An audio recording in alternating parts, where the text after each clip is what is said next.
माणसांना ओळखण्याच्या अनेक खुणांपैकी एक खूण आहे ती त्याची सही. तसं पाहिलं तर एक व्यक्ती दुसरीसारखी नसते. दुसरी रंग, रूप, उंची, बांधा आणि स्वभावानं तिसरीपेक्षा वेगळी असते. अगदी हेच विधान माणसांच्या सह्यांबद्दल करायला काहीच हरकत नाही. प्रत्येक व्यक्तीची सही ही वेगळी असते. सहीतली अक्षरं तीच असली तरी वळण मात्र वेगळं असतं. सह्यांना सुद्धा रूप असतं, सौंदर्य असतं. खरं खोटं माहित नाही, पण सहीतून म्हणे माणसाचं व्यक्तिमत्व प्रतिबिंबित होत असतं. तुमच्या आमच्यासारख्या सामान्य माणसाला आयुष्यभरात कशा कशासाठी आणि कुठे कुठे सह्या कराव्या लागतात याची मोजदाद आपण ठेवतो का? त्या सह्यांची मोजणी आपण केली असती ना, तर सह्या करीत करीत आपण कुठवर पोहोचलो असतो हे आपल्यालाच कळलं असतं. स्वतःवर प्रेम करणारी माणसं स्वतःच्या सहीचंही कौतुक करतात. मात्र काही माणसं ही वेगळी असतात. ती दुसऱ्यांच्या सह्यांवर भुलतात.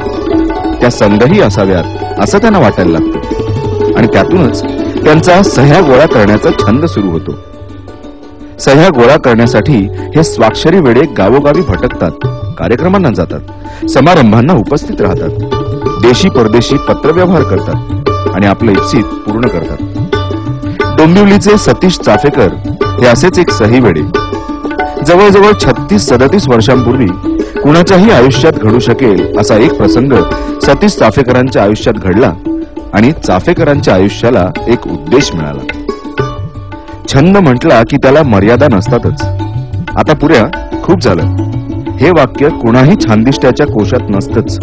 मग चाफेकरांच्या छंद कोशात ते कसं असणार?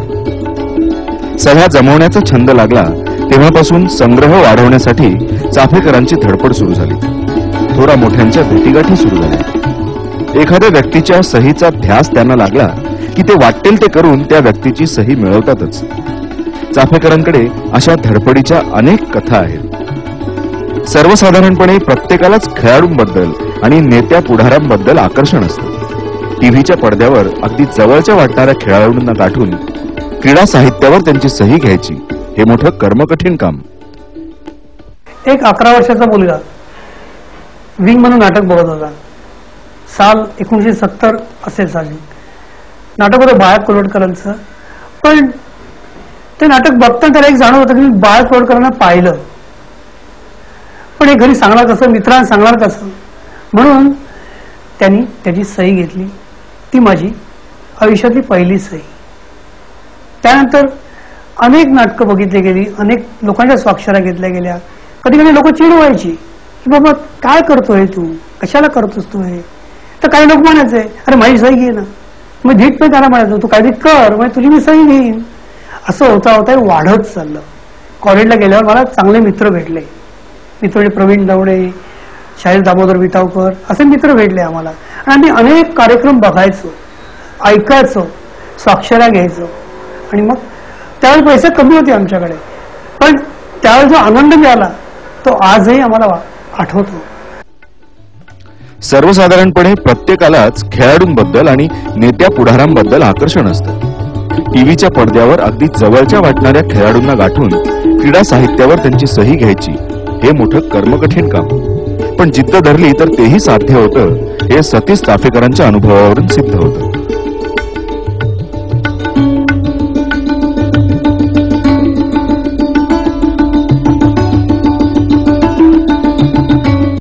सही म्हणजे काय? सही म्हणजे आपण एखाद्या पुरावा, आपण एखाद्या व्यक्तीला पाहिलं. एकदा काय झालं, मुंबईत नील आर्मस्ट्रॉंग येणार हे कळलं. आता ते कुठे येणार, काय येणार, मला काहीच कल्पना नव्हती. मी अनेक हॉटेल्सना फोन केल्या, पण कोणी दाद द्यायला तयार नव्हते. होईना.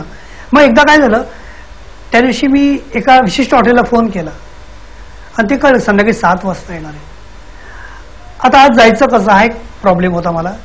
पण एका माणसाच्या मदतीने मी त्या मोठ्या हॉटेलचं कॅन्टीन मधनं मी नील आर्मस्ट्रॉंग जिथे भाषण करत होते त्या उजव्या बाजूला बसलो. चंद्रावर उतरल्यानंतर कसं हवामान होतं, का तापमान होतं, सगळं सांगत होते. इगल इज लँडेडवर सगळं सांगत होते. मग समोरच्या 2 मोकळ्या खुर्च्या दिसल्या. सवय असते, मोकळी खुर्ची बसली की जाऊन बसलो. त्यांचं भाषण संपलं आणि खोटं वाटेल ते माझ्या बाजूच्या खुर्चीवरून बसले. आता ज्याने चंद्रावर पाऊल ठेवलं तो माणूस माझ्या बाजूला बसला. सगळे लोक नट्यांचे, नटींचे, माणसाचे चेहरे पाहतात. मी त्या माणसाचे पाय पाहत होतो. का? कारण ते पाय चंद्रावरती पोचलेले होते. त्या पायाला चंद्राचा स्पर्श होता. जोपर्यंत विज्ञान जिवंत आहे, विज्ञान आहे, माणूस आहे, तो जर नील आर्मस्ट्रॉंग हे नाव पुसलं जाणार नाही. अशी माणसं मला छंदाने बघायला मिळाली. एका स्पोर्ट्स शॉपमध्ये गेलो होतो मी आणि एक पुस्तक बघितलं. डॉन ब्रॅडमन यांचं होतं आणि त्या पुस्तकावर छान अशी डॉन ब्रॅडमन यांची स्वाक्षरी होती. आता डॉन ब्रॅडमन हे मला दैवत आहे खरं, क्रिकेटमध्ये दैवत. ह्यांची स्वाक्षरी आपल्याकडे असावी मग खूप मला मनामध्ये वाटत होतं. आता मी मग त्यांना पहिलं पत्र पाठवलं, उत्तर नाही आलं. दुसरं पाठवलं. जवळजवळ मी त्यांना 20 पत्र पाठवली आणि 20व्या पत्राला उत्तर आलं. पण त्याआधी मी सुनील गावस्करांना एक पत्र लिहिलेलं होतं की बाबा डॉन ब्रॅडमन मला मी एवढी पत्र पाठवली, मला मिळत नाहीये, मी काय करू. तर त्याचं पत्र आलं, तू एवढी पत्र पाठवून डॉन ब्रॅडमन सर डॉनला रागवायला मजबूर करू नकोस, ते पाठवतील आणि खोटं वाटेल. डॉन ब्रॅडमन स्वाक्षरी आली त्याच दिवशी गावस्करांचं मला हे पत्र आलं आणि डॉन ब्रॅडमनची स्वाक्षरी असल्याचं मला त्याला झोप लागली नाही.